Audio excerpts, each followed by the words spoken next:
Oke, saudara-saudara, jadi kita akan hampiri hadirat Tuhan dulu. Mohon kiranya Tuhan memimpin dan Tuhan berkenan untuk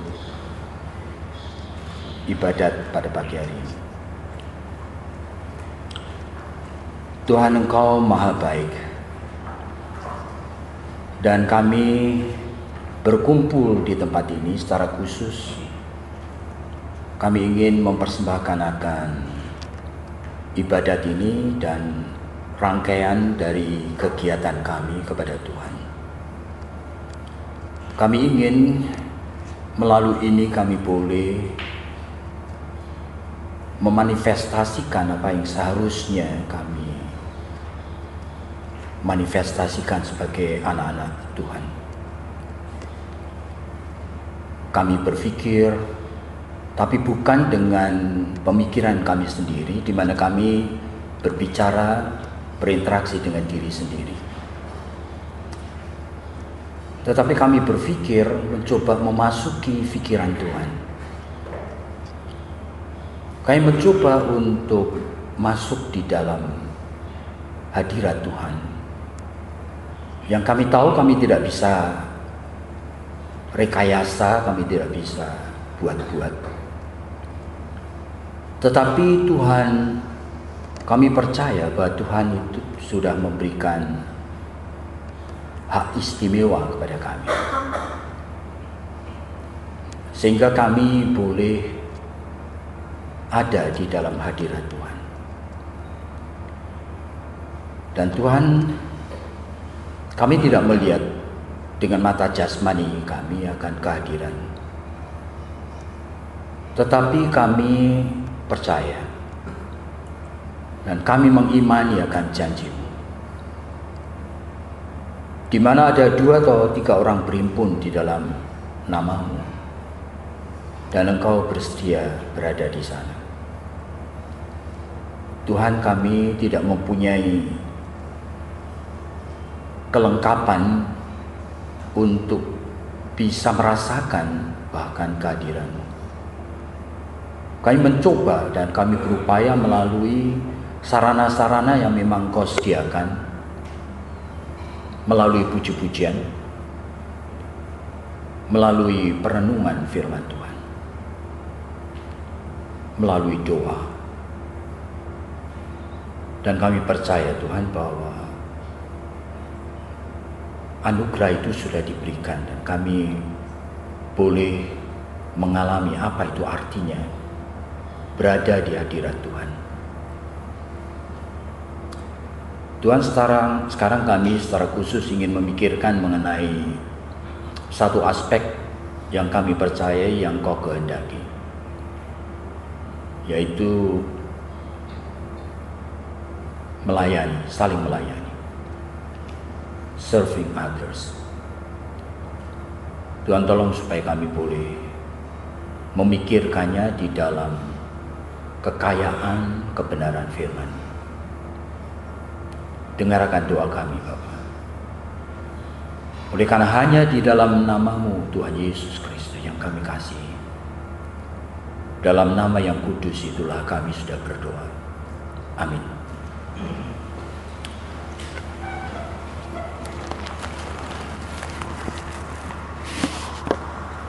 Oke, saudara, jadi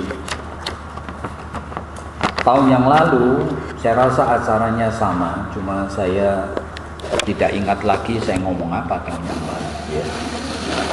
Ya. Jadi acara ini adalah acara orientasi. Jadi tema yang diberikan untuk acara ini adalah serving others. Jadi itu melayani orang lain. Ya. Dan saya ingin membaca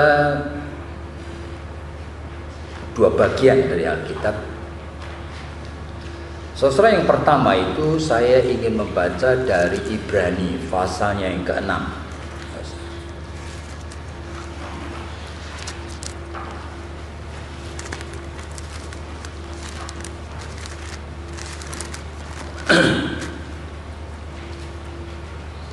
Ayatnya yang pertama dan beberapa ayat setelah itu ya.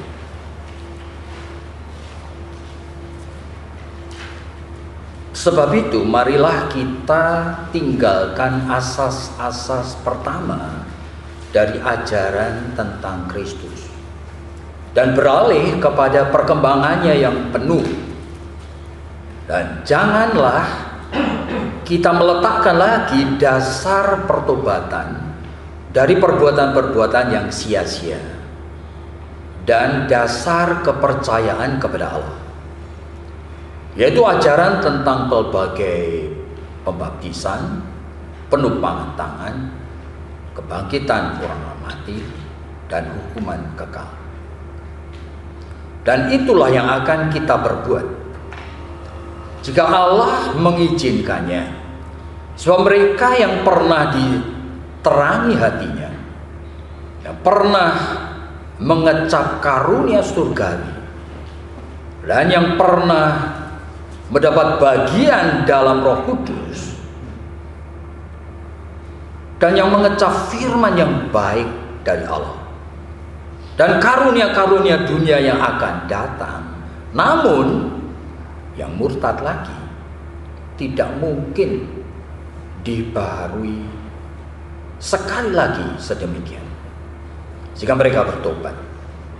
Sebab mereka menyalibkan lagi anak Allah bagi diri mereka dan menghinanya di muka umum. Saudara, ini ayat yang keras sekali ya, bagian-bagian yang keras sekali. Nah, saya ingin membaca satu perumpamaan dari Lukas 15 ya. Lukas 15. Saudara, ini ada 3 perumpamaan yang semuanya itu temanya sama ya. Tentang domba yang hilang, dirham yang hilang, dan anak yang hilang.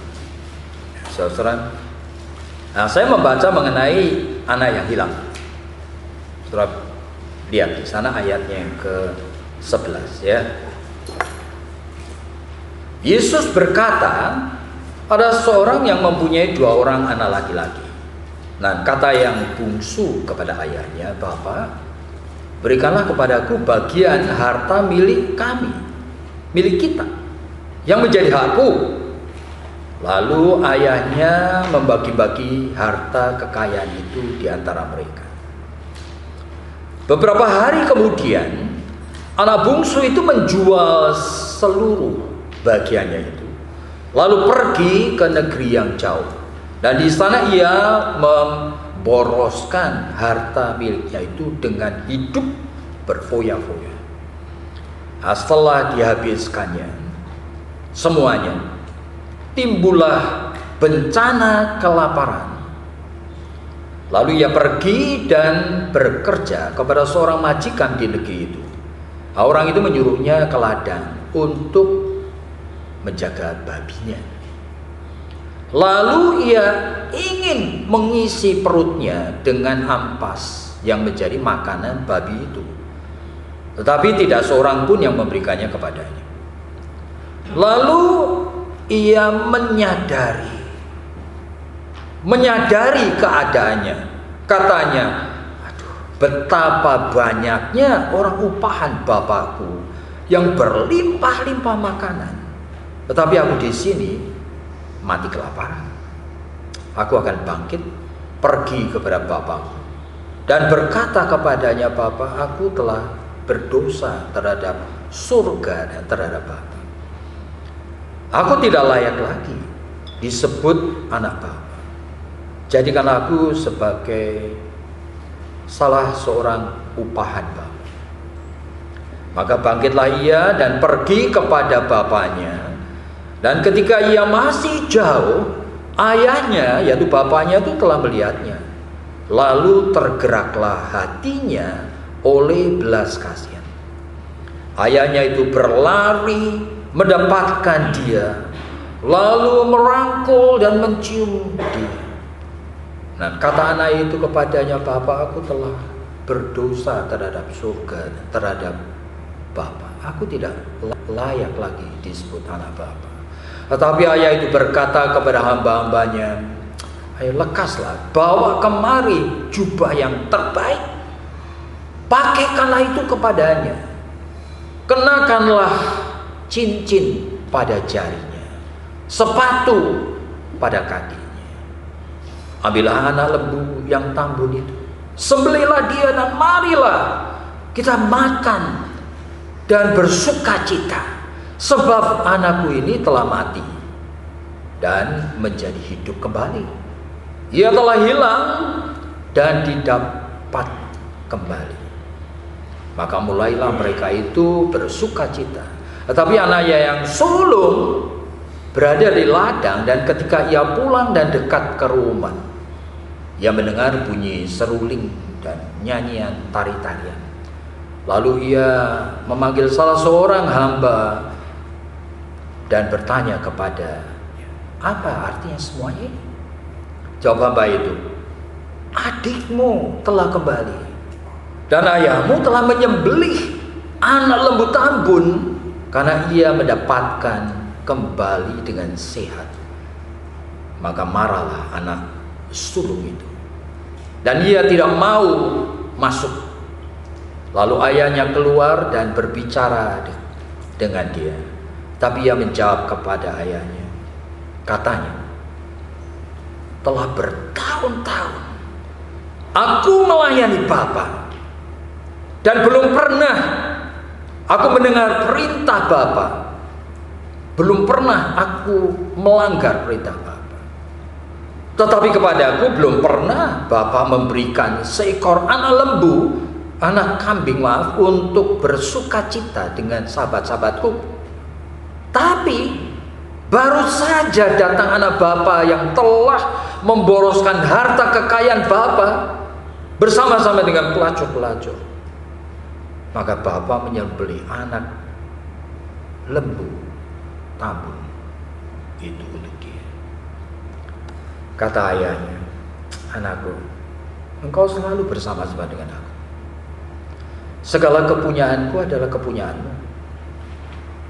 Kita patut bersukacita dan bergembira, karena adikmu telah mati dan menjadi hidup kembali.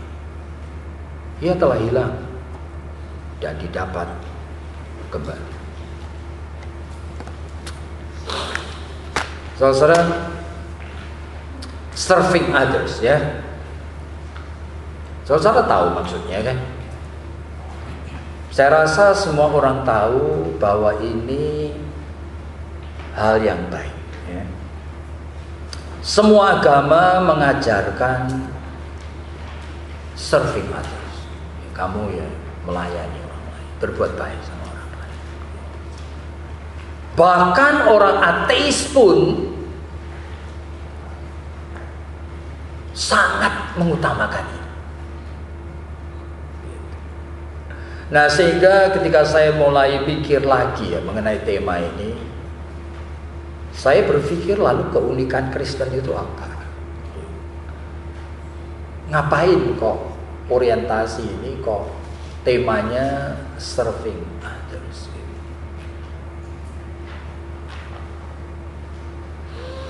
Saudara, saya semakin berpikir mengenai serving others, makin berpikir makin bingung saya. Oleh karena ternyata begitu masuk gitu, makin dalam memahaminya, saya bingung sekali.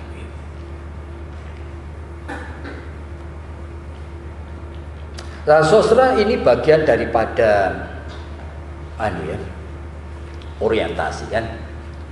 Dan orientasi itu mempunyai suatu target, ya, suatu ekspektasi.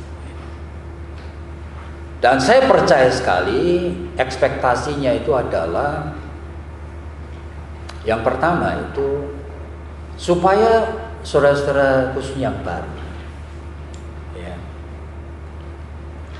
betul-betul mengerti ya, identitas anak Tuhan itu apa sih sebetulnya. Nah, sehingga kata being set apart for God's work. Nah, disisihkan khusus untuk pekerjaan Tuhan. Saya harap saudara semua mengerti sungguh. Saudara sekalian berani untuk masuk ke seminary. Saudara kehilangan identitas yang lama. Saudara harus mengambil identitas baru. Kalau tidak, you gagal pasti di hadapan Tuhan. Berarti kalau kita mengerti ya, being set apart for God's work, saudara tidak lagi memakai pikiran, perasaan, selera, orientasi, ya kan, kebiasaan yang lama. You mau pakai itu, waduh. Tuhan Yesus itu dalam perumpamaan pernah mengatakan, jangan kamu menuangkan air anggur yang baru itu di dalam kerbatmu yang lama. Air anggur itu punya power, saudara. Kerbat yang lama itu akan pecah.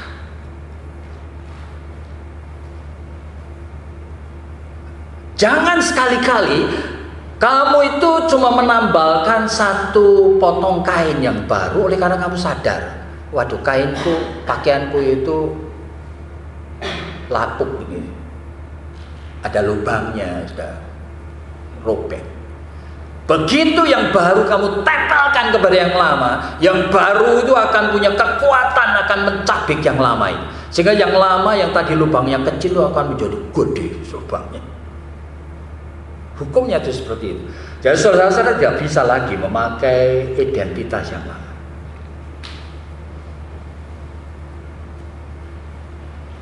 Mengisi waktu kosong di sini, keluyuran ke situ. Saudara salah mengerti. Memakai waktu yang kosong. Saudara cuma ngobrol aja. Waduh, saudara tidak mengerti diri saudara siapa ini. Being set apart for God's work, itu saudara dikhususkan. Memang khusus untuk saudara. Tuhan itu punya plan. Jadi orientasi ini diadakan supaya saudara mengerti begitu. Yang kedua, orientasi ini diadakan oleh karena kami itu mempunyai idealisme. Gitu. Jadi kami percaya sekali setiap orang yang akan belajar di seminary, programnya apa saja, dia itu adalah orang yang istimewa ya. Yang sudah punya pola bergaul dengan Tuhan. Masing-masing kita itu cara bergaulnya beda-beda, saudara. Tetapi saudara punya apa enggak? Sehingga saudara tahu pada momentum tertentu itu saudara ketemu dia. Saya omong-omong dengan dia. Apa saudara itu punya itu gitu. Kalau nggak punya itu, you are not a spiritual man or woman. Waduh, lalu bagaimana gitu loh? Seorang mau melayani Tuhan dan dia sendiri tidak kenal Tuhan sebetulnya. Oleh karena ini pola sama seperti halnya kita bergaul dengan ayah atau ibu kita. Nah, Tuhan itu lebih dekat ya. Karena dia memasukkan rohnya di dalam tubuh kita. Seharusnya kita punya pola pattern bergaul sendiri. Ya tanya saya punya. Cara saya bergaul tidak usah saudara-saudara ikuti, kan enggak sama. Tapi I know kapan saya mau ngomong dengan dia. Dan saya sering mendengar. Jadi itulah, saya harap saudara memahami. Yang ketiga, ekspektasi daripada kami itu, sebetulnya kami percaya sekali bahwa banyak orang itu tidak mengerti ya, masuk ke seminari itu apa sih? Seminari itu bukan Bible School, saudara. Kalau Bible School itu belajar Alkitab, itu sekolah Alkitab, itu betul Bible School. Seminary is different. Meskipun Alkitab itu menjadi yang utama, tetapi seminary itu dulu zaman abad pertengahan aja. Itu hanya orang filsuf gitu ya, hanya anak-anak dengan darah biru yang boleh belajar teologi. Iya. Oleh karena sulit sekali. Dan ini membutuhkan kemampuan berpikir gitu ya. Itu levelnya itu, saudara kalau pernah kuliah di tempat lain, saudara kan tahu, kita punya ada yang dokter, ada insinyur. Begitu masuk ke sini dan begitu mulai belajar sungguh-sungguh, dia bilang, waduh, dulu di ITB aku enggak kayak gini ya. Ngerti aja enggak, saya mau masuk aja enggak bisa. Padahal 90% kekayaan dari Tuhan ini di sini.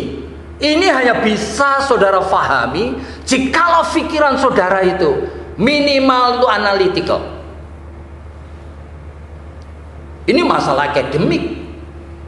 Jadi tidak bisa ada orang sekolah di sekolah teologi itu ecek-ecek seperti sekolah lain itu yang asal belajar nanti gitu-gitu menerangkan firman Tuhan itu gitu-gitu aja. Gimana sih?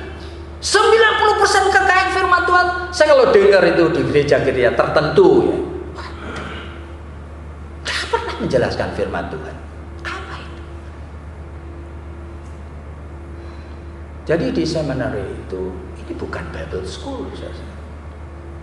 This is a seminary, di mana akademik saudara itu harus diutamakan. Nah, saya harap ekspektasi ini tidak too much, tidak terlalu banyak. Tapi memang ini yang kita lakukan. Nah, kalau berbicara mengenai ekspektasi, lalu kita berbicara bahwa ini kehendak Tuhan atau bukan, begitu loh. Nah, berarti kehendak Tuhan itu hukum Tuhan. Nah, 3 ekspektasi kami itu termasuk salah satu dari hukum Tuhan yang mana? Nah, saya mulai pikirin. Tuhan memberikan 10 hukum. Dalam Alkitab, Tuhan juga mengizinkan anak-anak Tuhan itu develop, memberikan aplikasi, memberikan konsep yang baru mengenai 10 hukum, memberikan bahasa yang baru mengenai 10 hukum. Ya, coba baca dalam Keluaran, dalam Ulangan, dalam Imamat. Makanya orang-orang Farisi dan kepala-kepala imam mengembangkannya sampai 163 hukum. Meskipun motivasinya keliru. Wrong. Tapi mengerti saya. Oleh karena sebetulnya memahami 10 hukum, waduh, mau jadikan 1000 hukum juga tidak habis gitu. Jadi 3 ekspektasi daripada orientasi ini adalah ekspektasi from God. Kita percaya.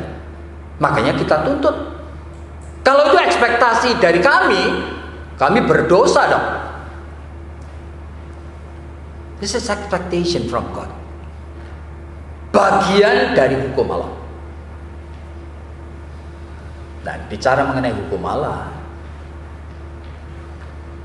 ada seorang yang pernah bertanya atau kepada Tuhan Yesus, dari semua hukum yang paling utama yang mana sih? Dalam Matius 22 ya. Dan Tuhan bicara, kasih, love your God, love your neighbor, kasihlah Allah segenap hatimu, segenap hati, pikiran, sepenuh akal budi. Kasihlah sesamamu manusia seperti dirimu. Nah, inilah banyak hukum, ada ekspektasi dari kita sekolah, dikerucutkan, ketemunya cuma love. Jadi saya mengerti sekarang kenapa Pak Yusuf dan teman-teman ini melihat bahwa serving others ini penting. Oleh karena ini intinya manifestasi dari love itu underlying serving others. Tapi kalau bicara mengenai love, saudara, Ini misteri, saudara. Sampai Allah sendiri mengatakan, Yesus mengatakan, God is love. Tapi tidak bisa dibalik ya. Love is God. Tidak benar kalau begitu nanti. Tapi God is love. 1 Yohanes pasal yang keempat. Jadi saudara mengerti itu. Lalu bagaimana sekarang? Apa hubungannya itu dengan tema ini? Saya mulai pikir. Kalau saya memberikan renungan atau ceramah ini, pikiran saya, motivasi saya, keinginan saya, supaya saudara itu belajar saling melayani, saling mencintai. Saya pikir waduh itu belum unik ya. Belum unik ya. Oleh karena God is love, apa setiap kali saudara saling melayani dikehendaki Allah? Ternyata Alkitab tidak mengatakan begitu. Meskipun dalam Yohanes pasal 13 Yesus mengatakan bahwa jikalau kamu tidak saling mengasihi, bagaimana dunia akan tahu bahwa kami muridku. Tapi pada saat yang sama Paulus mengatakan ada orang yang saling mengasihi dan mengasihi orang lain sampai rela mati dibakar. Tetapi di mata Allah itu cuma bunyi gema dari gong yang berkomandang, canang yang gemerincing. Orang sampai mengorbankan dirinya saking maunya mengasihi orang. Paulus mengatakan tidak semuanya. Ada existential love yang manusia bisa belajar. Mahatma Gandhi bisa belajar. Ya kan? Orang-orang baik-baik di dunia itu bisa belajar. Tetapi Tuhan tidak menghendaki itu. Saudara tidak diajar, nanti kita belajar saling mengasihi. Ternyata tidak begitu. Begitu bicara mengenai love, hanya buah roh yang diperkenan.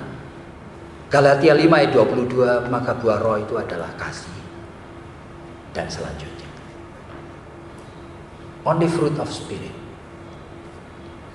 Berarti saya mulai pikir sekarang, serving others hanya ada gunanya jikalau itu buah roh.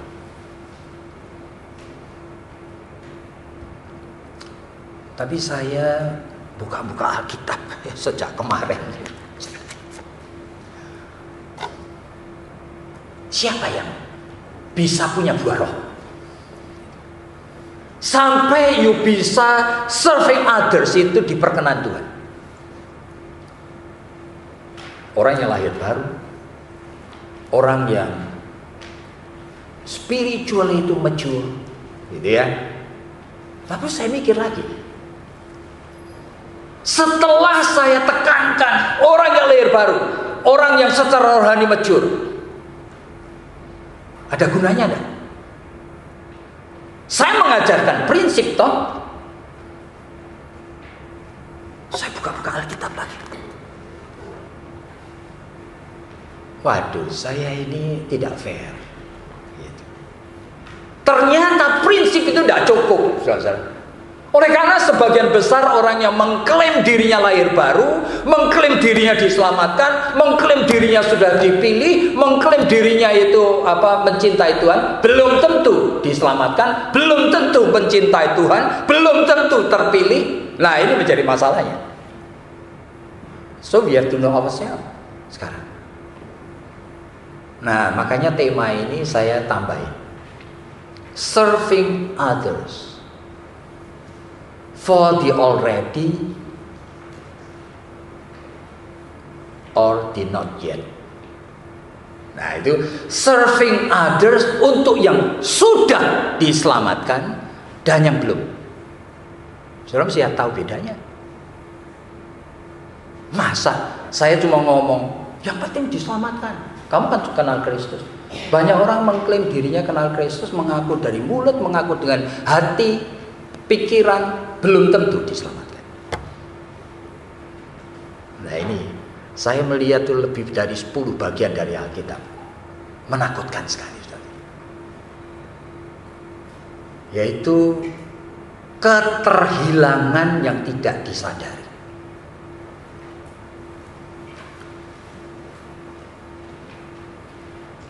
Siapa itu mereka itu? Saudara, dalam Lukas pasal 18 itu ada orang-orang Farisi, ya, Yesus di Betla itu memberikan contoh orang Farisi yang lagi doa dan pemungut cukai yang doa. Nah, orang Farisi yang doa itu begitu sure, yakin sekali dia diselamatkan. Sehingga apa? Dia mengucap syukur. Tuhan, aku berterima kasih. Aku mengucap syukur. Kehidupanku kok dibenahi jadi baik. Aku lebih baik dari dia ini, Tuhan. Kok aku tuh bisa sekali mendisiplin diri, Tuhan. Berdoa, berpuasa, memberi persembahan. Tuhan, siapa aku ini? Kok aku bisa? Luar biasa ya. Orang ini yakin sekali saudara bahwa dirinya diselamatkan. Dan Yesus mengatakan, siapa yang pulang ke Roma itu dengan hati yang bersyukur kepada Tuhan, yang diperkenan Tuhan. Ternyata bukan dia. Jadi ini keterhilangan yang tidak disadari. Dalam Lukas pasal 18 juga Tuhan Yesus memberikan perumpamaan. Ada seorang hakim yang jahat. Dia tidak peduli manusia, tidak takut Allah. Tapi ada seorang janda itu yang terus minta dibela, mengganggu dia. Lalu dia mengatakan, waduh, dia itu mengganggu aku ini. Jangan-jangan kalau aku tidak bela, dia nanti menyerang aku, ya kan? Lempar batu atau apa. Ya sudahlah, meskipun aku tidak peduli orang kayak gini, juga tidak takut Allah. Aku akan bela dia. Lalu yang menarik itu Tuhan mengatakan kalimat, jikalau orang seperti ini bisa melakukan hal yang baik seperti itu, karena janda itu terus minta. Lalu dia mengatakan, apalagi Bapa di surga. Masakan Bapa di surga itu menunda-nunda untuk menolong orang pilihannya.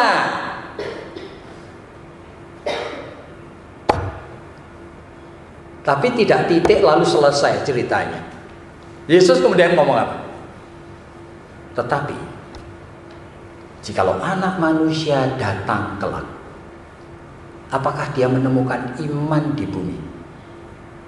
Nah, orang-orang yang disebut pilihan itu, ngaku pilihan, yakin dipredestinasikan itu, belum tentu beriman. Nah, ini menjadi masalah. Ini realita keterhilangan luar biasa.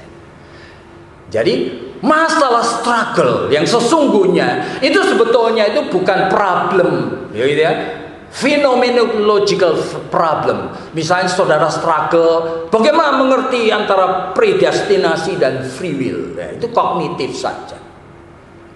Itu masih fenomena, saudara.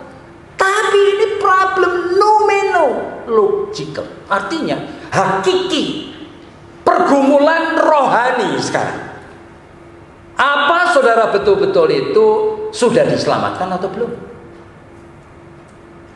Karena kalau belum, ya kan, sama seperti tadi orang Farisi tadi, meskipun sudah merasa bersyukur dari mulut, dari hati, dari pikiran, silakan. Belum tentu saudara diselamatkan. Lalu pada saat saudara nanti serving others, itu bukan buah roh, itu tekadmu.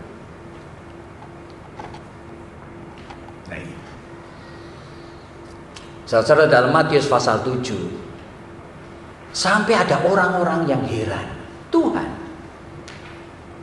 aku itu kan sudah terima karunia, miracle Tuhan.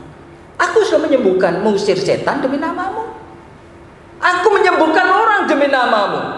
Aku bernubuat demi namamu. Yesus mengatakan, aku tidak pernah kenal kamu. Banyak sekali, saudara. Pergilah. Kamu pembuat kejahatan. Ini orang ini sudah terima loh. Makanya Ibrani tadi saya baca. Orang ini nanti dalam Lukas pasal 26 sampai mengatakan, Tuhan kan sering tuh kita makan sama-sama. Berarti dekat sekali. Ya kan? Begitu dekatnya. Kalau di Alkitab selalu kalau sit and eat together. Itu satu fellowship yang sangat eksklusif. Makanya itu dalam Wahyu kan disebutkan, ketok pintu itu, maka aku akan masuk makan dengan kamu. Very eksklusif. Lukas 26 mengatakan, Tuhan kita kan sering kali makan sama-sama. Dan engkau selalu mengajari jalan-jalan kami ini. Aku adalah listener yang aktif, yang menyukai firman-Mu Tuhan. Tuhan Yesus kemudian nengok, siapa kamu? Aku tidak pernah kenal kamu. Saudara, juga kalau baca Alkitab itu jangan lupa bagian-bagian yang lain begitu. Bahkan lagi di dalam Wahyu itu, Yesus mengingatkan kepada jemaat Efesus, itu kan lebih juga menakutkan ya. Karena apa? Jemaat ini sudah committed sehingga buahnya nampak, ya toh, mengabarkan Injil terus, sehingga dari satu jemaat Efesus menjadi 7 jemaat. Dan jemaat itu juga melakukan discipleship, sehingga muncul tokoh-tokoh seperti Timotius, Aquila, Priscilla. Waduh, hebat sekali. Bagian jemaat ini tahu doktrin. Kalau kita orang reform mengatakan excellent doktrin reformnya, sehingga tahu sekali bedanya antara ajaran sesat dari Nikolaus itu, ya kata-kata Tuhan Yesus, dengan yang benar. Tapi Yesus mengatakan, gitu ya, kamu tidak mencintai aku lagi. Aku akan membuang kamu dari kaki dianku, kecuali you repent, betul-betul bertobat.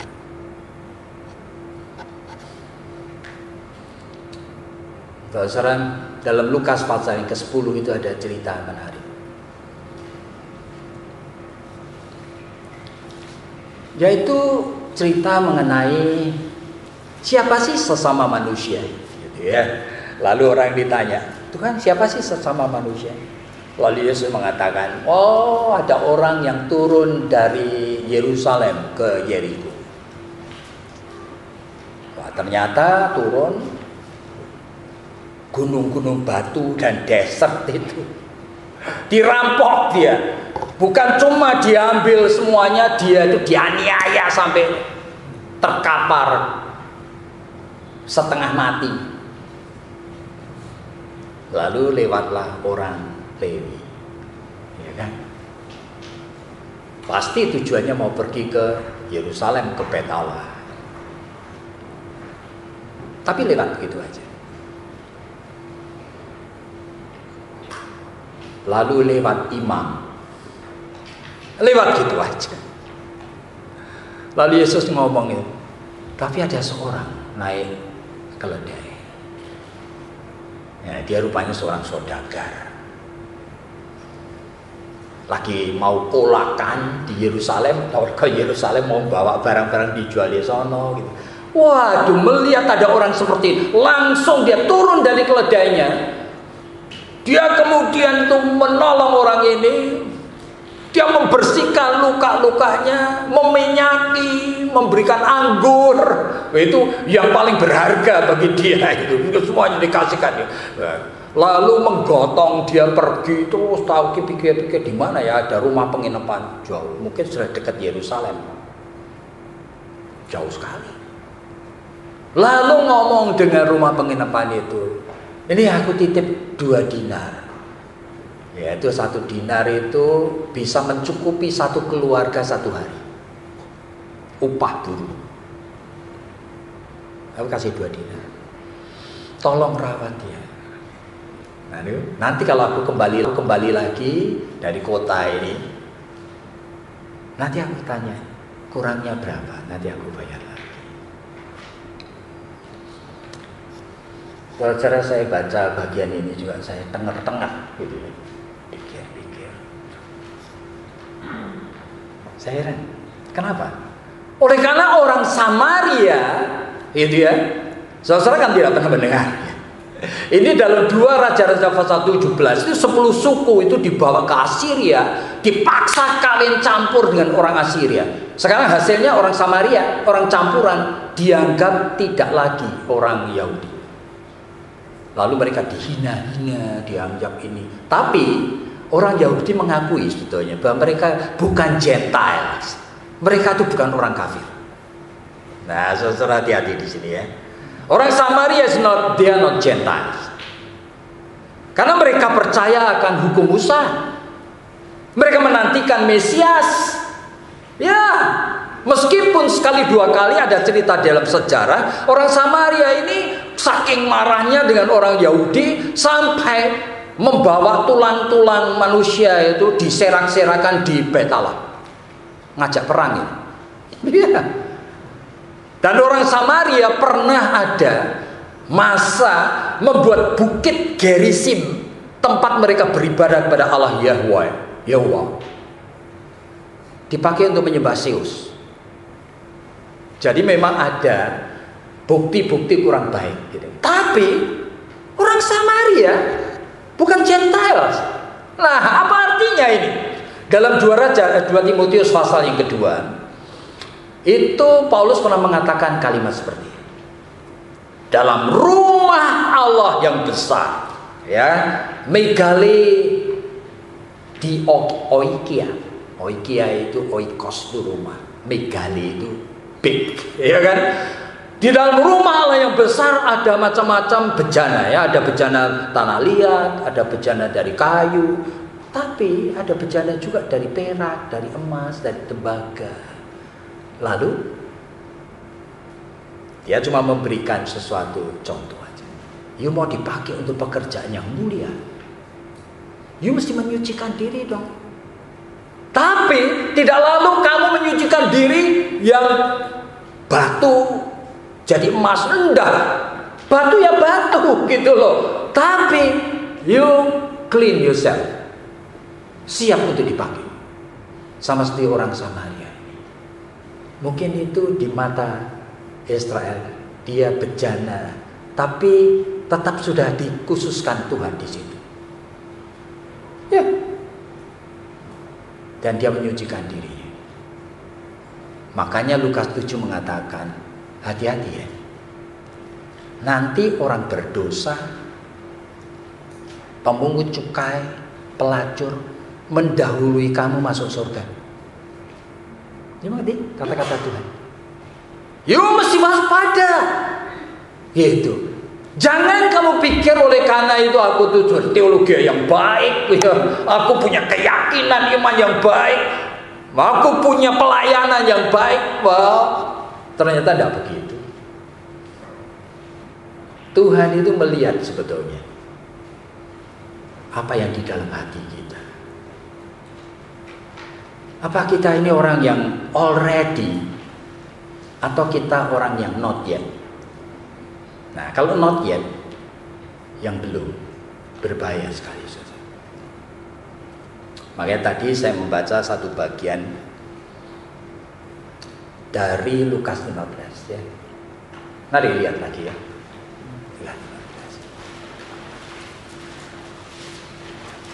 Ini 3 perumpamaan. Semuanya temanya sama. Yang hilang ditemukan kembali. Oke, temanya sama. Tapi kalau saudara hati-hati lihat, khusus untuk perumpamaan yang ketiga, anak yang hilang, Tuhan menambahkan sesuatu. Ya kalau domba yang hilang, ya isinya domba hilang, temukan lagi, haleluya, kita bersukacita. Ya kan? Dirham yang hilang ditemukan lagi, ayo kita pisah sama teman-teman. Oke? Temanya itu anak yang hilang. Ternyata Tuhan ingin kita fokusnya tidak di situ. Aneh ya? Bukan soal anak bungsu yang hilang, justru ditambah sama Tuhan. Ternyata ada anak lain, anak sulung. Ini tidak ada dalam dua cerita yang lain. Dan ini Tuhan memberikan contoh dialog dengan anak yang sulung. Menarik sekali. Anak sulung itu pulang dari ladang, mendengar tari-tarian itu kaget dia. Pasti dia akan mikir, aku tidak dikasih tahu.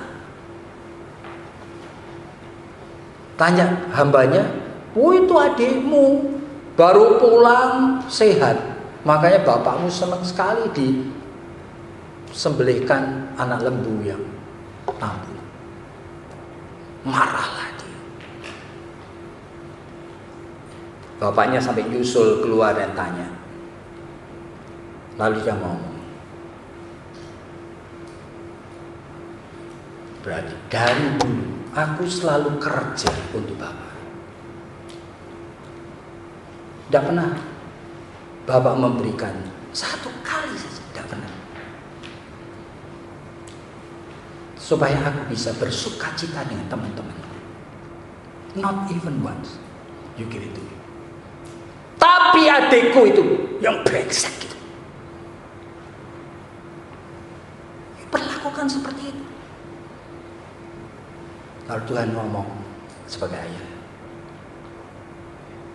semuanya ini kan milikmu. Adikmu sudah hilang, dan kita bersuka cita karena dia kembali. Tapi selesai anehnya. Lalu saya kan mulai mikir kan, jadi anak sulung ini sudah di rumah mengerjakan pekerjaan bapak, semuanya ditugaskan bapaknya, semuanya beres, dia lakukan. Tetapi dia menyimpan sesuatu saja. Nah pertanyaannya, kenapa ya?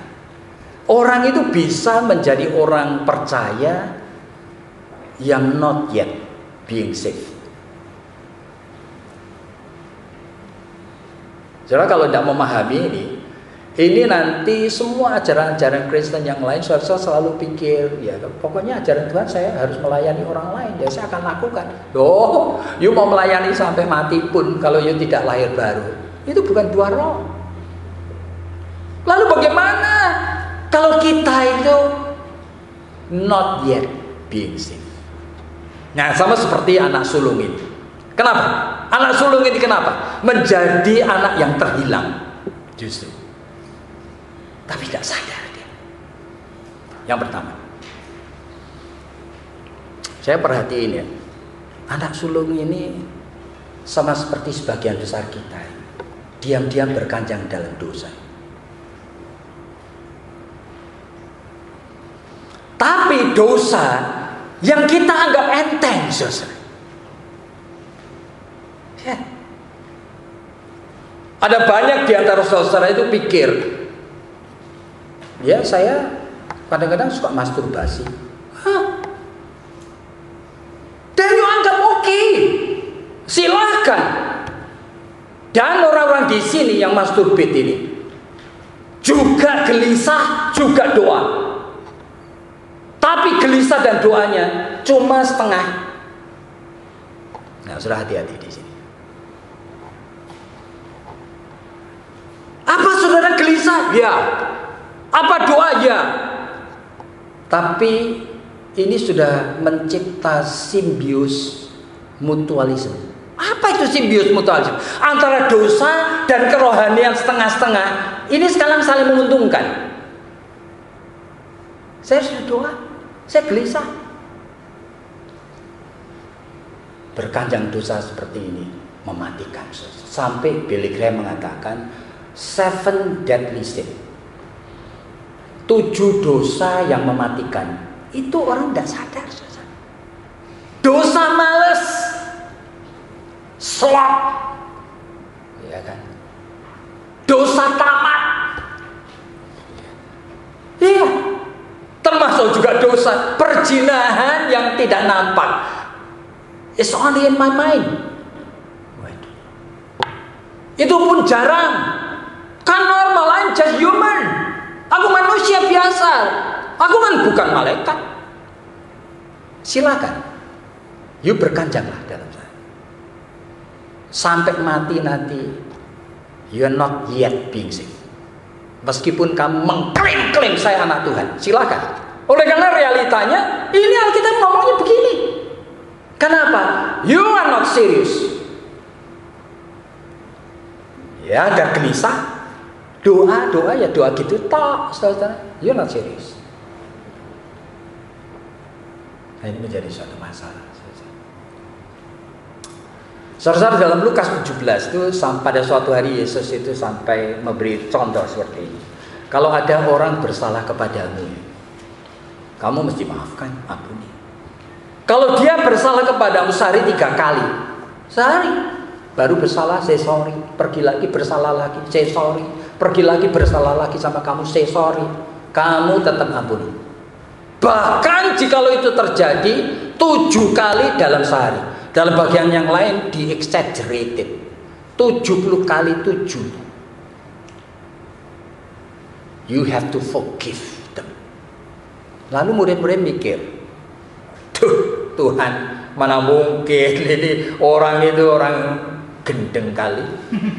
Jadi ngapain aku harus maafkan orangnya gini? Tapi mereka sopan. Tuhan, aku tidak bisa aku lakukan itu. Tambahi imanku, Tuhan. Imanku kecil. Yesus mengatakan, kecil. Jikalau imanmu itu betul iman, meskipun sebesar biji sesawi, kecil. You bisa mengatakan pada gunung, pindah, dia akan pindah. Benar. Pohon yang besar tercabut, dia akan tercabut. Kalau yang kamu pikir imanmu kecil itu betul iman. Nah, kenapa Yesus ngomong itu? Karena dalam pikiran-pikiran murid adalah begini, Tuhan, imanku kecil. Engkau menuntut aku terlalu besar. Aku tidak bisa. Makanya aku minta, Tuhan tambah iman dong. Nah, aku sudah minta. Nanti kalau aku jatuh lagi bukan salahku dong, Tuhan. Bukan salahku, aku sudah minta kok. Engkau tidak menambahkan imanku dari kecil jadi gede dok. Jadi kalau aku jatuh lagi itu salahmu Tuhan. Engkau yang tidak memberi kepadaku. Ini pikiran orang Kristen kayak gini. Sehingga ini bukan masalah tahu tidak saudara berdosa. Saudara tahu. Apa saudara berdoa? Saudara berdoa. Tapi you are not serious. You menyimpan hati yang ambivalen dan dengki terhadap Bapa di surga. Dia akan menyalahkan dia. Sama seperti anak sulung ini. Tuhan, Bapa, aku bekerja dari dulu untuk kapan kau memberi kepadaku anak lembu yang tambun? Aku juga butuh senang-senang Tuhan. Not even once. Bayar. Jadi ini orang, kenapa menjadi orang percaya sudah dalam rumah Bapa, di situ bukan di luar sana, mengerjakan pekerjaan Tuhan, gitu ya. Yang punya rasa cinta juga, tapi cinta dicampur dengan benci, yang tidak pernah diselesaikan, tidak pernah selesai. Cilakanya lagi, saudara. Kita baca Alkitab. Cara Tuhan menunjukkan cintanya kepada kita seringkali tidak sesuai dengan kehendak kita loh. Ya itu yang payah. Sehingga Tuhan mengatakan aku baik, aku mencintai engkau. 99% manusia merasa, aku tidak merasa. Tuhan menunjukkan cintanya, kebaikannya tidak sesuai dengan apa yang saudara itu pikir dan saudara mau. Itu iman Kristen. Kita ini cuma diajar untuk mengakui dan percaya bahwa Tuhan itu baik. You tidak percaya? Really? Saudara dan saya cuma diajar. Kamu sudah tidak usah bantah-bantah. You mengakui aja bahwa Tuhan itu baik. Tuhan itu cinta kamu. Titik. Realita hidup itu seringkali tidak begitu. Sampai John Calvin itu pernah mengatakan, di tengah kesulitan hidupnya, dia mengatakan kalimat ini, Thou bruise me, Lord. Engkau melukai aku, Tuhan. But because it is you, it is okay. Saya baca. Iman Kristus masa bisa begitu? Engkau melukai aku, Tuhan. Tapi oleh karena tanganmu sendiri yang melukai aku, ya oke. Saudara cuma diajar kayak gitu. You ngerti? Soren Kierkegaard itu dalam tafsirannya terhadap Kejadian pasal 22. Abraham disuruh untuk mengorbankan Ishak, ya toh? Abraham membawa Ishak sampai ke atas gunung itu. Kierkegaard pikir tidak masuk akal. Lalu ngapain? Maka, ya kan, Kierkegaard itu menambahkan, Soren Kierkegaard, sebelum Abraham mengangkat Ishak ke atas mezbah, dibanting Ishak, ditapalingi, diinjak-injak, dimaki-maki, dan mengatakan, you tahu, aku benci kamu. Ini bukan Tuhan suruh aku mengorbankan kamu. Nah, nanti yang salah Tuhan. Jadi dia rela sebagai bapak. Ya kan? Aku benci kamu. Aku tidak pernah mencintai. Aku akan korbankan kamu kepada Allah. Dalam hati dia menangis, supaya anakku tidak salah mengerti terhadap Tuhan yang menyuruh aku mengorbankan anak. Aku akan ubah. Dalam hati manusia itu persis seperti itu. Diam-diam saudara itu menyimpan seperti anak sulung ini. Ada kotoran-kotoran, ketidakpercayaan, keraguan, pikiran negatif terhadap Tuhan. Tapi saudara tidak akan berani ngomong. Karena saudara dari dulu diajarnya dan Tuhan itu baik. Coba akui dan terima saja. Itu iman. Aduh saudara, saya membaca daripada Lukas 15. Saya menemukan diri saya itu, waduh, kadang-kadang dekat sekali sama anak sulung ini, saudara. Jadi ada dalam rumah Tuhan, melayani Tuhan. Bisa-bisa belum diselamatkan. Saya mesti hati-hati. Sehingga lalu ngapain bagaimana kita? Ya jujur dong. Yuk jangan titik mandek dek sono, tapi jujur. Sama seperti Teresa Avila itu ngomong, Tuhan kalau aku jujur, I do not love thee. Aku tidak mencintai engkau. Aku tidak ada perasaan cinta kepadamu. Dan lebih menyakitkan lagi, I do not even want to love thee. Aku bahkan tidak pengen mencintai engkau. Tapi Tuhan, I want to love thee. Aku pengen punya keinginan mencintai engkau yang sekarang aku tidak punya. You mau ngomong itu dah. Tuhan, aku itu tidak mengerti gitu. Engkau ini siapa? Nah, anehnya, aku tidak ingin mengerti. Aku sudah cukup jadi mahasiswa, sudah. Nanti dapat kerjaan. Tapi Tuhan, aku ingin punya keinginan yang sekarang aku belum punya. Saudara, antara already and not yet ini tidak terputus. Saudara, nyambung. Karena ini dangerous sekali. Yang kedua, kenapa anak sulung ini bisa menjadi pribadi yang not yet being saved, belum diselamatkan?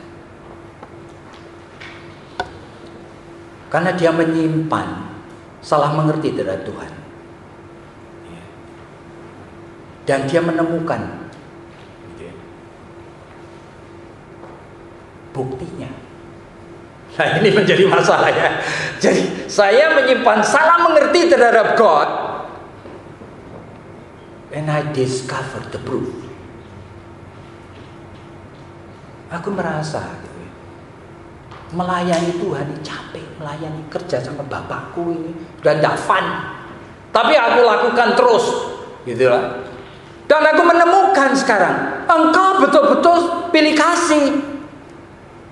Anak yang brengsek itu adikku tuh, engkau malah sembelihkan anak lembu. Betul, dugaanku betul. You perlakukan aku different. Engkau tidak terlalu mencintai aku.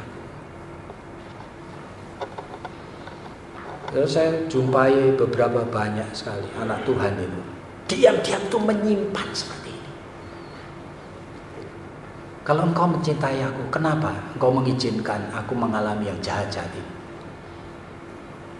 Kalau engkau mencintai aku, kenapa tidak menolong ibuku yang kena kanker sampai sekarat lebih dari setengah tahun itu sembuh? Kenapa? Orang lain minta disembuhkan, kenapa aku tidak?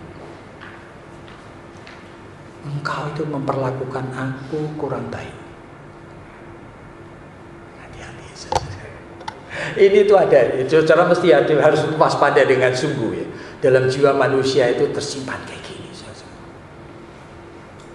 Dan yang ketiga, kenapa anak sulung itu menjadi anak yang hilang? Dia tidak punya modalnya.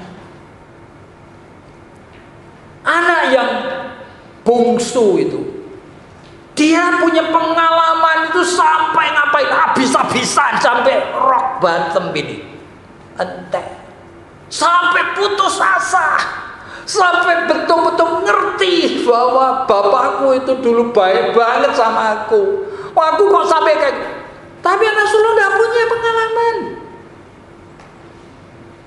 Saudara harus betul-betul mewaspadai. Modalnya apa? Kalau dia sampai punya trail gini, waduh, bapakku tuh baik kan? Oleh karena bapaknya tidak dirasakan baik, jadi sampai dia terjebak gitu. Oleh karena apa? Ya oleh karena dia seperti itu. Aku tidak punya modal, ya kan? Sama seperti halnya dengan saudara itu membaca, sama seperti misalnya aja Centurion, ya kan?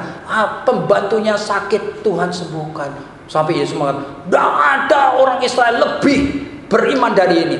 Ya habis, aku tidak punya iman seperti itu, gitu.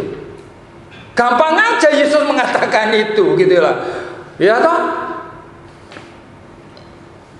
Perempuan yang membawa minyak narwastu, gitu, punya pengalaman yang unik sekali yang membuat dia akhirnya putus asa dan menemukan terang cahaya pengharapan dalam Tuhan. Dia bisa perform itu karena dia punya pengalaman itu. Ya aku apa? Aku tidak pernah punya pengalaman seperti itu. Makanya saya kalau khotbah itu tidak menyamaratakan semua orang. Ya harus hati-hati. Manusia itu pengalamannya beda-beda, saudara. Tapi coba understand. Jangan mempermudah, mengkhotbahkanmu. Hendaklah kamu seperti orang ini yang begitu, orang ini, Sakius yang begitu. Ya memang contoh harus itu. Tapi tanya dalam diri, apa saya punya modal itu?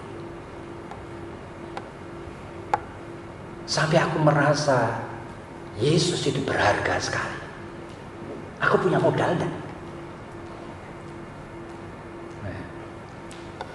Kalau enggak punya modal, you empathize. Mayoritas dari orang Kristen, most of them, enggak pernah punya modal. You menuntut-nuntut saja. Itu hanya pulang membuat mereka itu sadar, guilty feeling. Mereka tidak pernah mengerti kehidupan di dalam kondisi seperti ini mestinya bagaimana. Tidak mengerti mereka. Jadi saudara kita waspada ya. Apa yang terjadi kepada anak yang sulung ini? Sehingga ya, we have a special guest there. Yeah. Hi. Are you Mr. Carey? Okay, good. Yeah, welcome here. Thank you. Yeah, this is the orientation program, sir. Yeah, you may join with us. So, we have around 35 something new student. Yeah. Okay. Jadi, kenapa saya itu bicara mengenai not yet being saved? Oleh karena Pak, kalau saya mengajarkan kepada saudara-saudara supaya serving others tanpa saudara mengerti diri saya ini siapa, already atau not yet. Nah, you harus hati-hati. Baru kita mulai belajar bagaimana sih aku boleh memiliki buah roh itu, bisa serving others yang mempunyai nilai abadi. Ya, baru kita sekarang masuk di dalam serving others. Sebenarnya pada saat berbicara mengenai serving others ini menarik sekali, saudara, oleh karena banyak sekali bagian Alkitab bicara mengenai itu. Cuma ya saya ingin fokuskan kepada 2 atau 3 hal aja. Yang pertama, itu dari Roma pasal 12 ayatnya yang ke-9 atau apa sebentar. Roma 12.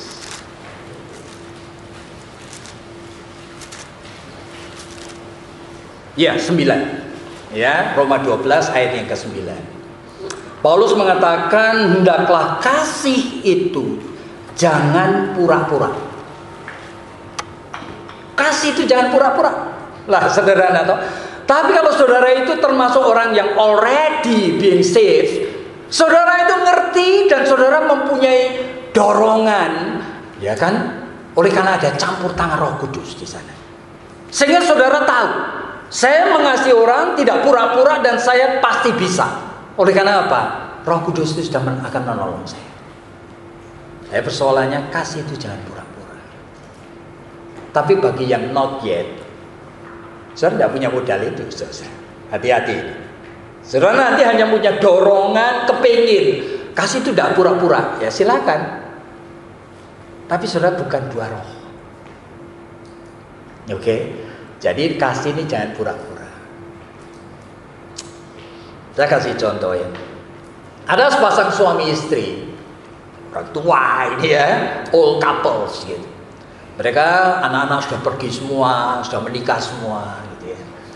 Ini 2 orang ini akur dan cukup baik gitu ya. Tapi sebetulnya itu yang laki itu lebih banyak ngalah sama istrinya yang tua itu.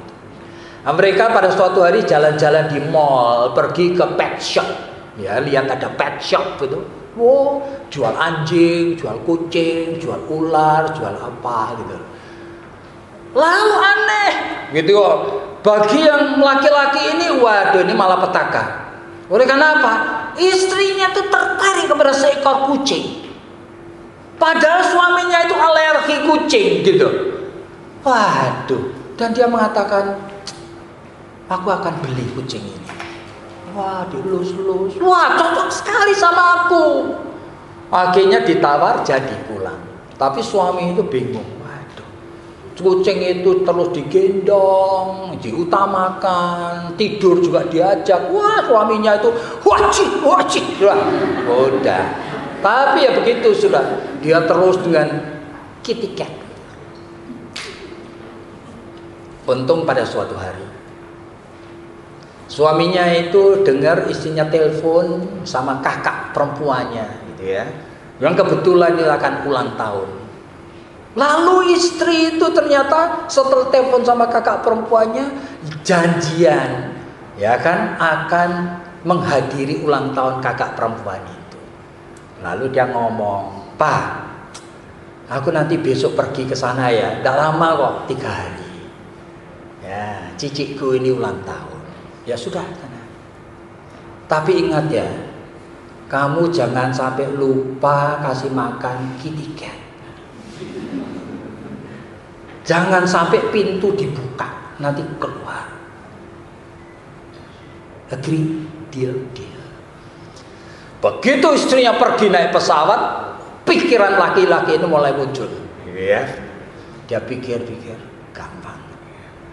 Langsung diambil karung, ya kan? Kitty Cat-nya ambil, masukkan karung, diikat, dia masukkan mobil, naik mobil, pergi keluar kota.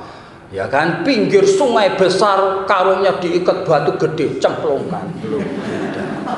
Goodbye Kitty Cat. Nah, besok ketika sampai sana tanya, telepon istrinya pertama kali ditanyakan, bukan kamu tadi makan apa gitu ya? Enggak, Kitty Cat-nya baik-baik toh. Suaminya mengatakan, aduh aku minta maaf, aku tuh dari pagi nyari dia nggak ada. Hah? Kaget istrinya. Mungkin aku tuh lupa nutup jendela atau apa. Masa pokoknya nggak bisa, kamu mesti cari. Gua sore-sore itu sampai sore, pagi sore teleponnya lebih dari 20 kali ngecek, nggak ketemu. Waduh, begitu selesai ulang tahun langsung nggak nginep sehari lagi, istrinya beli tiket langsung ke Bali.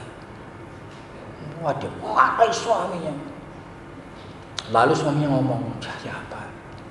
Kalau kita itu kan ada fotonya Kitty Cat, ya kita perbanyak, kita pakuin di sepanjang jalan itu, ya kan, kasih hadiah, ya, missing cat, ya kan, kasih hadiah $100.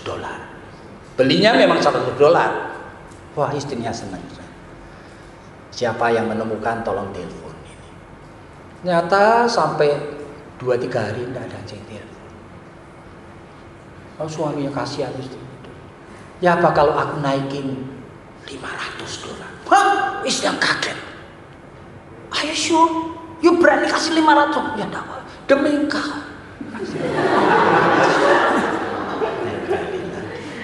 Tunggu seminggu, 2 minggu, nggak ada. Waduh, istrinya depresif. Akhirnya suami ngomong, Hani, ya apa kalau aku tulis, sudah, saya rela kasih $1.000. Istrinya sampai menangis. Dipeluk suaminya, aku baru tahu kalau kau mencintai aku.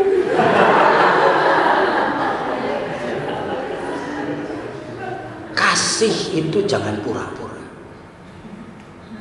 Saudara, manusia bisa tidak tahu. Orang yang dekat dengan kamu pun tidak tahu. Ya, Paulus mengatakan, jangan pura-pura. Kasih itu. Dan ini melayani orang lain. Ya jangan pura-pura. Sebagai respon daripada iman. Nah ini. Yang kedua, di dalam Roma pasal 13 ayat 8. Tinggal buka ayat ini ya. 13 ayat yang ke-8. Janganlah kamu berhutang apa-apa kepada siapapun juga. Tapi hendaklah kamu saling mengasihi. Kok aneh ya? Kamu tidak boleh utang-utangan. Apa itu? Ternyata manusia itu terus-menerus itu main utang piutang. Iya. Yuk tinggal di asrama sini. Ya kan? Ketemu teman dari kamar yang lain. Kebetulan di meja makan itu tidak ada orang. Kamu ketemu. Dia tidak nyapa, tidak senyum, tidak apa-apa. Yuk mulai mikir. Sombong banget dia. Aku kalau ketemu sama kamu, aku tidak akan nyapa lagi. Kamu utang sama aku. Iya, kamu mesti bayar dulu. Baru aku nanti akan bilang. Waduh, saudara, saya tergoda loh. Saya pulang dan liburan, ya kan? Setelah break itu 2,5 bulan, saya kan di Amerika kan 1 bulan lebih sedikit. Saya pulang ke sini.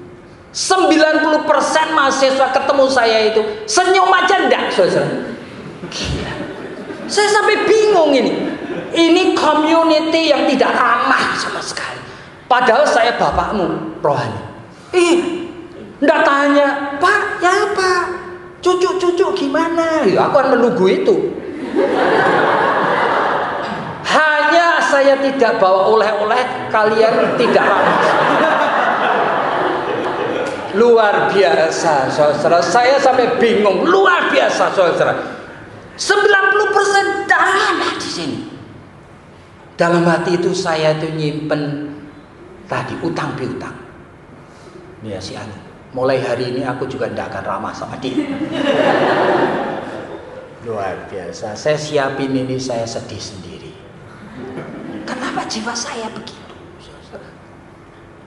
Padahal saya tidak tahu alasan saudara apa kok tidak ramah sama saya. Sebetulnya minimal manusia itu mesti ada aturan mainnya gitu loh. Ya atau ketemu yang lebih tua, hai, ya kan, selamat pagi, minimal sekali. Senyum, nanyain, ya kan? Kan begitu dong. Sehat-sehat Pak, karena saya sudah tua ini pasti banyak sakitnya dong. 90% diam. Luar biasa. Dan ini utang piutang terjadi loh. You jangan pikir, ya kan? Tapi Paulus mengingatkan, you jangan utang. Tidak ada utang-utangan. Oleh karena kasih ini tidak pura-pura dan tidak ada utang piutang. Nah ini hanya dimungkinkan kalau kita ini orang yang sudah diselamatkan, saudara. Saudara, ketika perang Vietnam, tentara Amerika itu seringkali tinggal di satu barak, gitu. Isinya itu kadang-kadang sampai 100 orang. Nah, lalu minta orang Vietnam gitu yang baik-baik, yang masih pemuda, yang sebetulnya pro atau anti komunis itu, supaya kerja. Nah, ini ada seorang pemuda itu kerja masak-masak, ya, nyuci pakaiannya kadang-kadang, ya udah. Orang anak pemuda Vietnam ini. Tapi orang-orang Amerika ini nakal-nakal, karena dia soldier itu muda-muda, sering ganggu anak muda ini, anak Vietnam ini. Kadang-kadang tahu, wah di sana dia duduk, dikasih lem. Ya, ketika anak Vietnam itu duduk, waduh, tidak bisa berdiri dia. Wah, semua ketawa, gitulah. Lalu lihat lagi anak Vietnam itu selalu pakai sandal, ya kan? Nah, ketika tidur di sana sandalnya dipaku ke tanah dengan sehingga dia mau jalan, wah gitu. Lalu pada saat anak Vietnam itu lagi pulang dari belanja, pintunya dikasih air dengan ember. Wah, begitu masuk, wah semuanya ketawa gitu. Wah, seringkali diganggu seperti itu. Tapi heran sekali, anak Vietnam itu tidak pernah membalas. Dia cuma senyum. Nah, dia kebetulan orang Kristen. Dia ke gereja, ya. Kemana? Doa di gereja. Nah, pada suatu hari beberapa serdadu itu kemudian pengen tahu. Lalu lagi sore-sore makan tanya, kita ganggu kamu gini-gini, kamu udah pernah marah, kenapa sih? Diam aja dia. Lalu kemudian mereka satu-satu, mulai hari ini kami tidak akan ganggu. Kami minta maaf. Saya minta maaf, dulu yang maku sandalmu aku, dulu yang kasih lem itu aku, dulu yang apa itu aku. Tiba-tiba anak Vietnam itu, pemuda Vietnam itu melihat, me too, I want to say sorry. Aku juga minta maaf. Oh, kenapa? Well, lebih dari 3 bulan, every time I make soup for you, aku selalu ludah di situ. Kaget. Jadi aku itu makan air ludah. Kasih itu dikatakan jangan utang piutang. Tidak ada utang. Jadi kita itu kadang-kadang itu lupa. Manusia itu menyimpan banyak. Ya, banyak misteri. Ya. Sehingga Fyodor Dostoyevsky itu pernah mengatakan, in the reminiscence of every human heart, there is something that one cannot reveal except to his friend. Dalam kedalaman lubuk hati manusia itu ada sesuatu yang orang tidak bisa ceritakan kecuali kepada sahabatnya, even though in secret. Meskipun itu juga hati-hati. Tapi Dostoyevsky masih koma. But there is something more that one cannot reveal even to his friend. Ada secret yang dia tidak mungkin ceritakan bahkan kepada sahabatnya. He or she only can reveal to himself. Dia hanya bisa singkapkan pada dirinya sendiri. Tapi masih koma. Dostoyevsky itu ngomong, but there is something else. One cannot reveal even to himself. Bahkan kepada dirinya sendiri dia tidak berani untuk bukakan. Saking jahatnya. Jadi jangan pikir oleh karena saudara mengambil keputusan menjadi anak Tuhan, hati saudara semua tulus, baik-baik.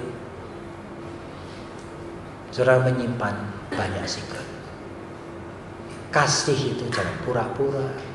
Kasih itu jangan utang-utangan. Ya, sehingga saya akan tutup itu dengan satu hal. Jadi kasih yang bisa menjadi modal serving others, itu hanya bisa saudara itu lakukan dengan pikiran dan perasaan Kristus. Itu mengerti maksudnya. Makanya di dalam Filipi pasal yang kedua ayat 14, ayat 4, ayat 5 gitu ya.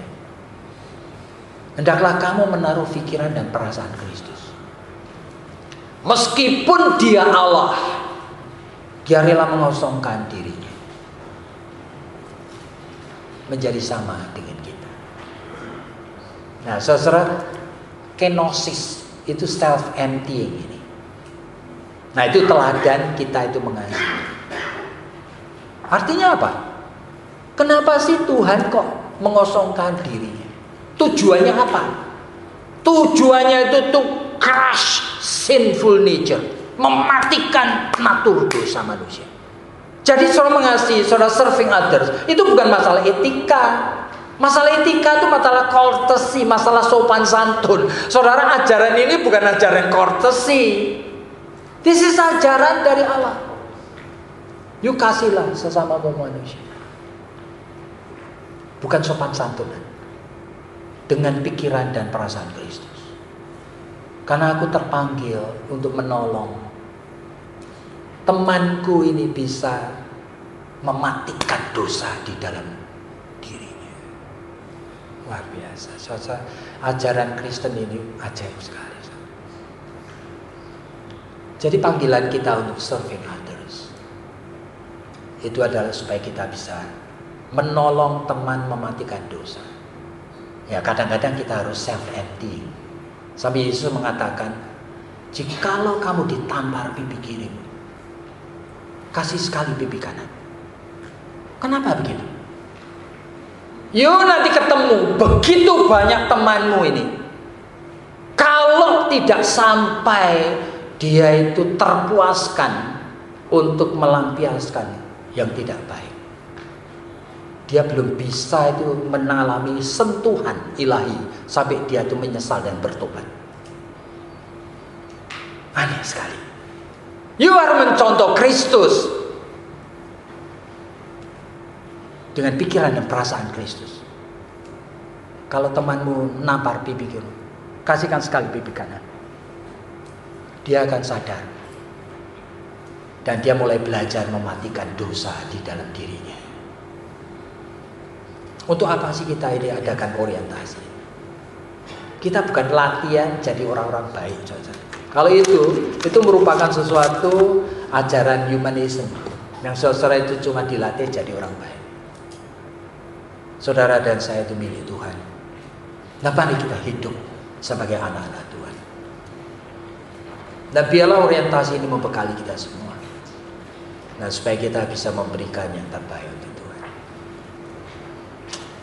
Nah, nanti habis kita doa, kalian gampang aja, saya tidak tahu apa ada kelompok diskusi yang sudah terbentuk. Ada enggak? Sudah. Oh udah, ya masuk dalam kelompok sampai jam 10. Baru nanti break. Ya, saudara jawab, tulis semua pertanyaannya. Satu aja pertanyaan. Ya. Berdasarkan apa yang kita renungkan hari ini. Berdasarkan apa yang kita renungkan.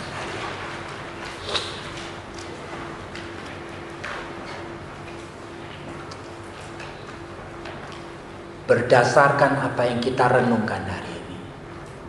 Bagaimana kita for sure, bagaimana kita itu bisa yakin bahwa diriku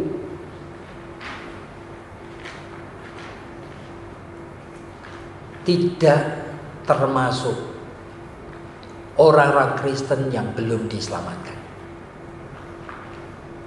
Bagaimana aku bisa yakin bahwa aku tidak termasuk orang Kristen yang terhilang?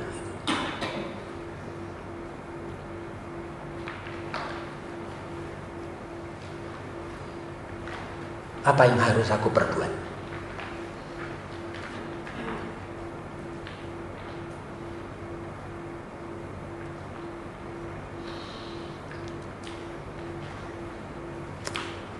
Oke, jadi berdasarkan apa yang kita renungkan pagi ini, bagaimana kita itu for sure bisa menolong diri sendiri supaya kita tidak termasuk orang yang not yet being saved, yang belum diselamatkan. Apa yang harus kita perbuat? Mari kita tunduk kepala dan kita berdoa.